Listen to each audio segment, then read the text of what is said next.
Good evening, fight fans. This is Chris Guzman with your weekly Thursday night injection of boxing talk, updates, and all-out arguments. This is your Bolo Punch Boxing Hour brought to you by George Rogie Insurance. It is Thursday night, November the 29th, 2007. We are live from the Golden Leaf, 6 and 51 in Hobart, Indiana. Good Lord, this is the greatest cigar shop you could find anywhere. My partner in crime, Nestor Garza-Romero, is out on location tonight. And my other partner in crime, Emil Soda-Papinski Kegabine, is nowhere to be found as well. Unfortunately, his wife is having some medical problems, so he had to run on out to attend to her. Obviously, our prayers and wishes are with her. So it's me and you tonight, Timmy. That's right, buddy. Me and you, man. Timmy the producer, Patterson, on my right. It's a little early in the show for me to be asking you how our listeners can get in touch with us, but that's all I got, man. Well, you really can't hit us up on the hotline because they won't have to take that. So we'll get that back to you. But the Yahoo Instant Messenger is up and running.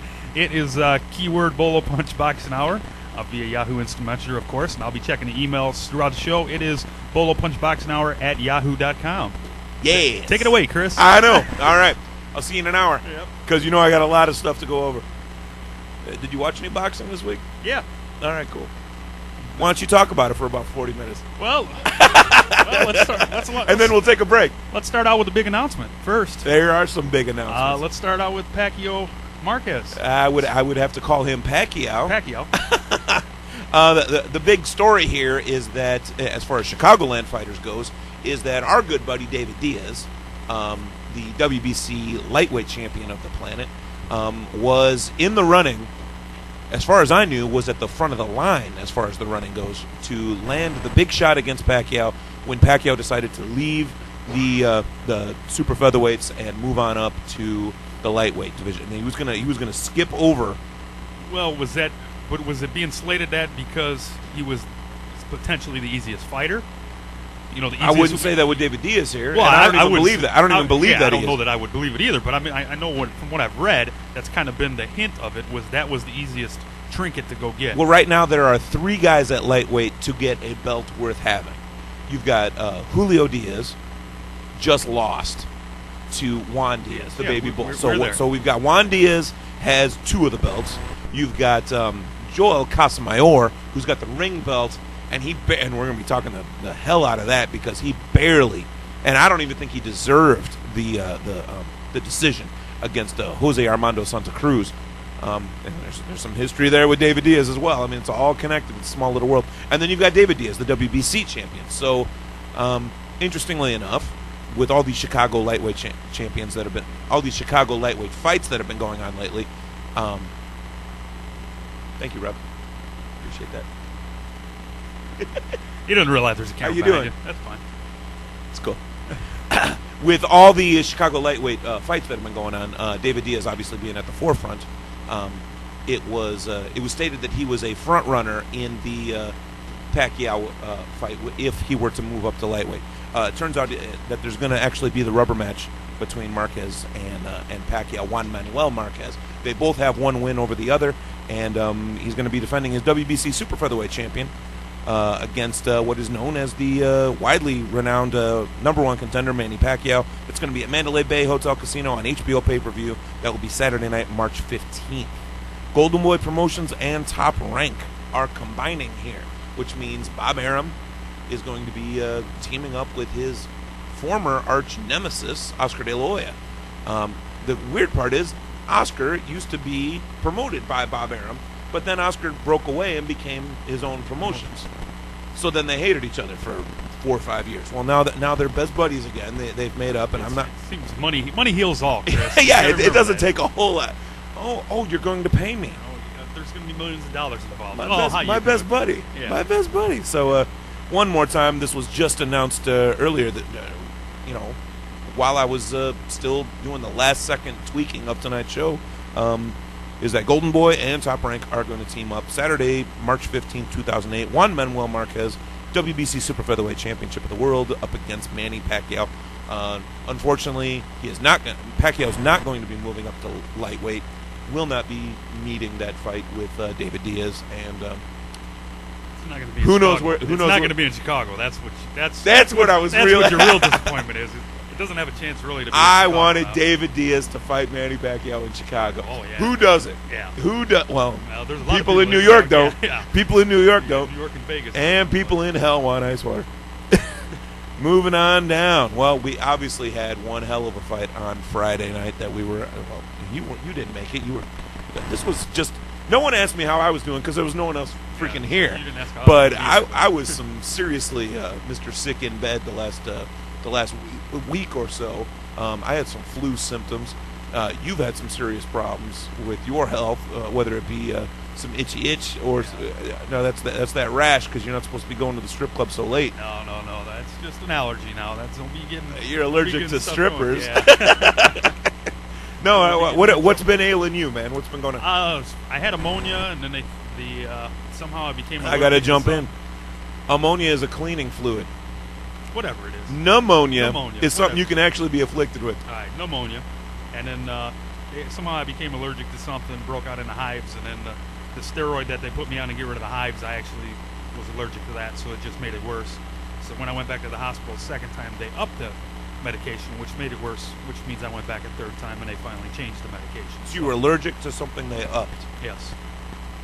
Interestingly enough, I have a story that can parallel that. My dog Magellan is allergic to wheat. We give him Benadryl pills in rolled up pieces of bread. That's genius.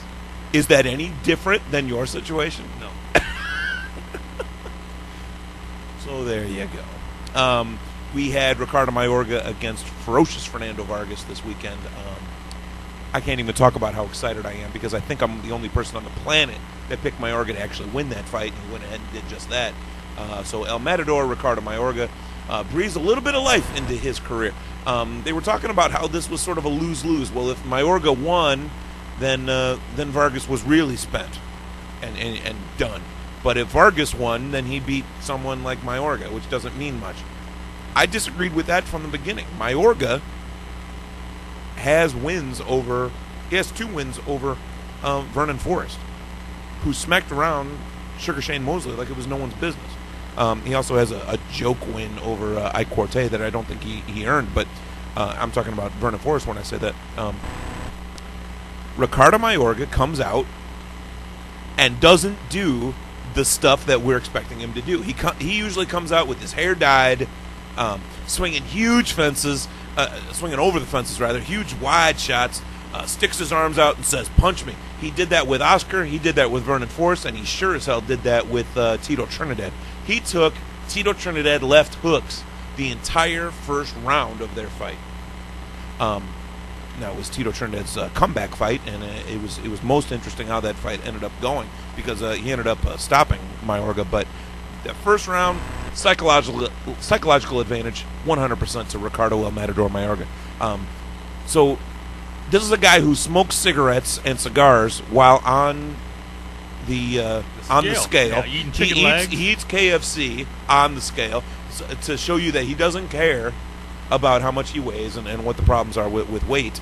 And here's a guy who you're expecting to go in there and just act like a fool in that first round, and he doesn't. He does the old switcheroo. He did sort of it would take someone like me on Bolo Punch Boxing Hour tonight to make a reference to Muhammad Ali when talking about Ricardo Mayorga. It would take someone crazy like that to do that because there are no other comparisons to be made between those two guys. But when you really think about it, Ali in the Rumble in the Jungle went out and said, "I am going to dance. I am going to dance.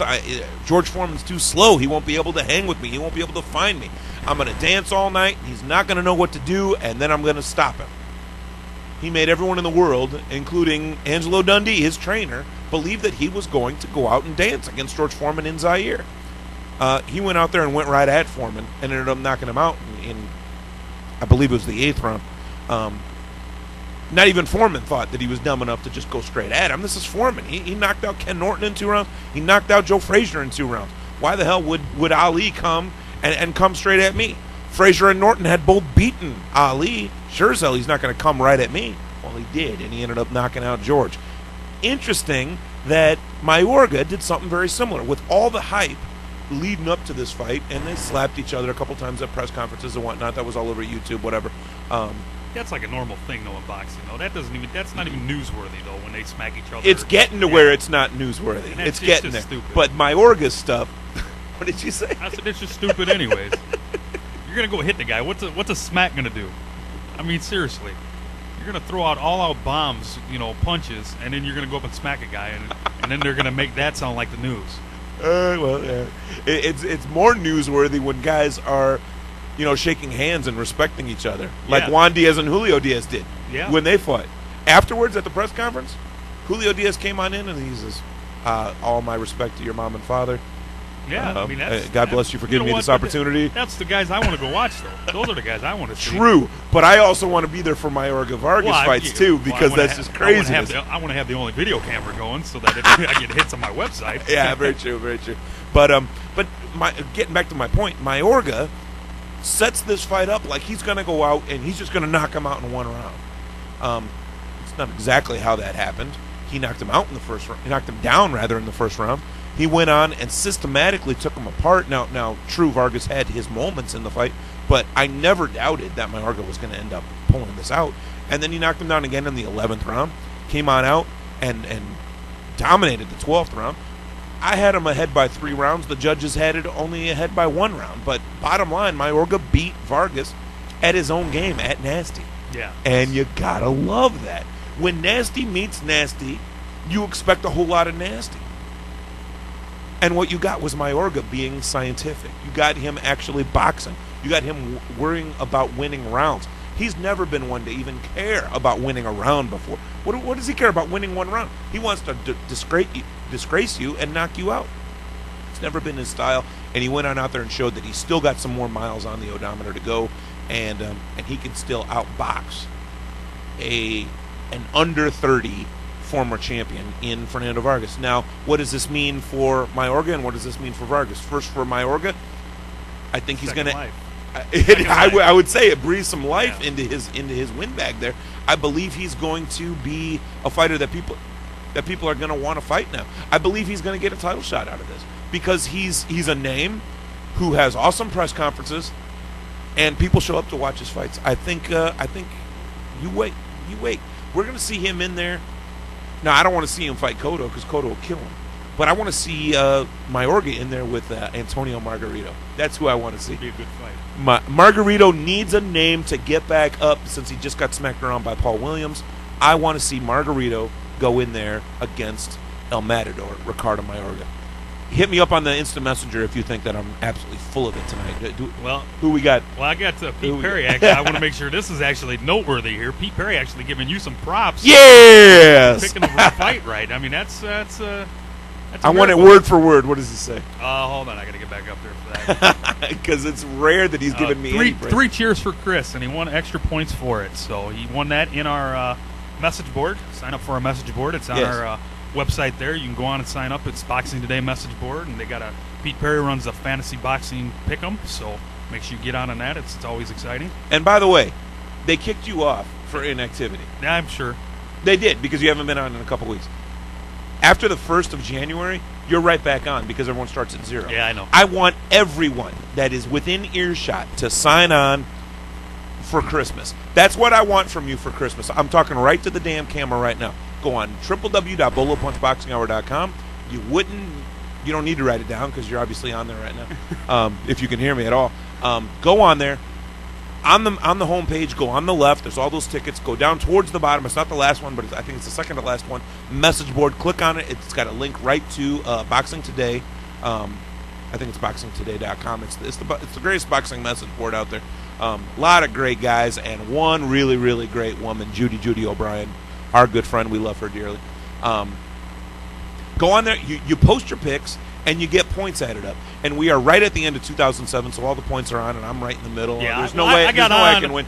You were kicking some tail. I was kicking butt, but I was so far behind because I hadn't started that it seemed almost pointless. Let it be said that I defended you when Pete Perry said, well, I've tossed him off because of inactivity, and he hasn't been posting. And I said, well, he jumped in, and while everyone's got 45 and 50 points, he's got 8. Yeah, and I got like every fight right, so it was, he had the best percentage. I had so much stuff going on too that it's kind of hard to get on sometimes when you're trying to keep up with website. Well, you've got an and entire everything else. website to run. I mean, So- talk a second about our website. I mean, All you've been really kicking some tail and taking names Well, last week, as you've seen, we did 6 interviews, I think, last week. in one night. Yeah, we did 6 interviews in one night, 4 by Molina Boxing Promotions. They're fighters. They got Aaron Robinson, who's fighting 3 times in 7 days. You got Tangi Daniels fighting a Mayorga. Sweet tea. Yeah, Sweet Tea there. And we had Mayorga himself on, or Molina, I'm sorry.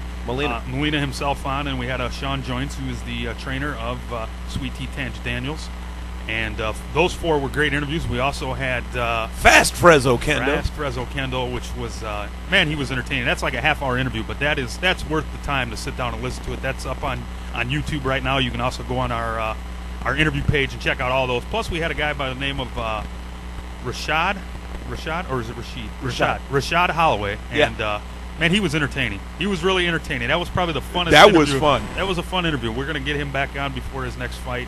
Get him on live and get him some exposure because he seems like a really nice guy. He's really getting into the fight game now, starting to take it a little bit more serious than he did. And I think there could be some good things coming from him. He's fighting out of Freddie Roach's camp. Oh, yeah, the with wild guys, card. Yeah, training with guys like Manfredo. Yeah.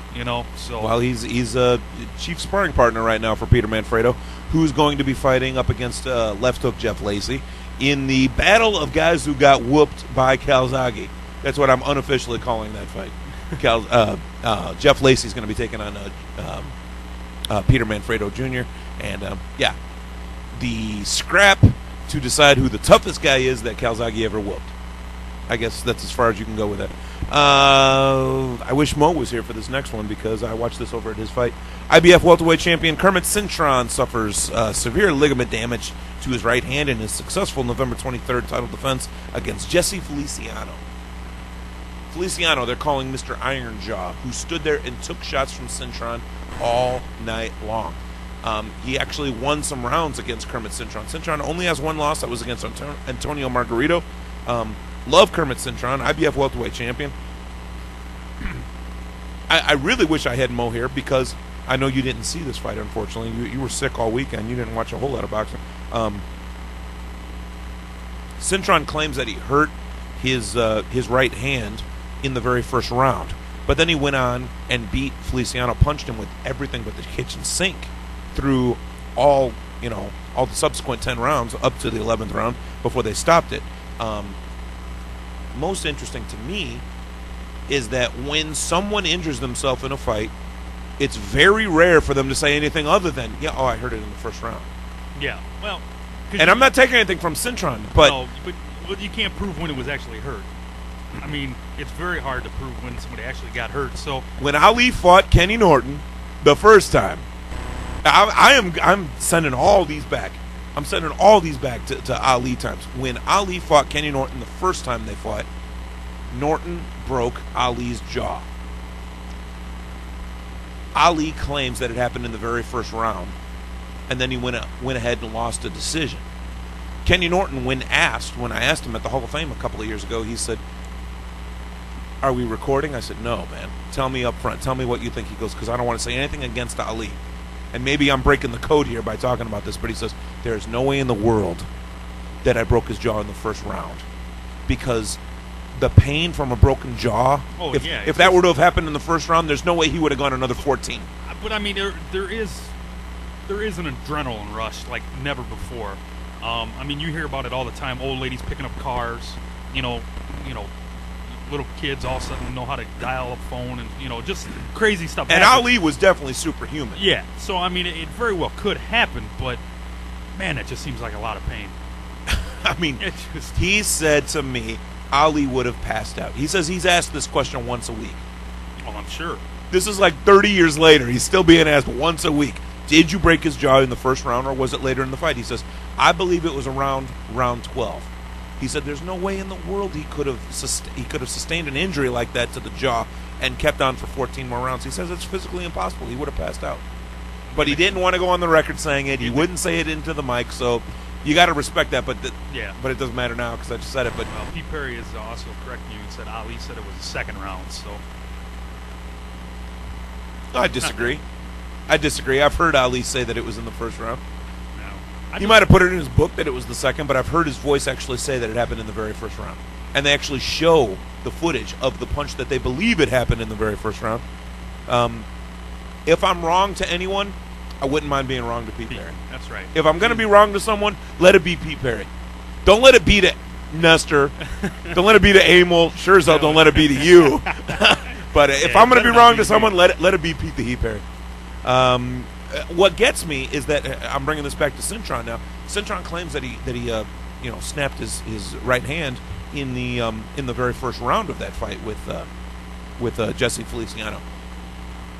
What gets me is he threw that right hand all night. It's not like he wasn't throwing it. He jumped up in the air when the referee called off the fight. He stopped it. Feliciano was told, he was waved off. You've had enough. Whatever.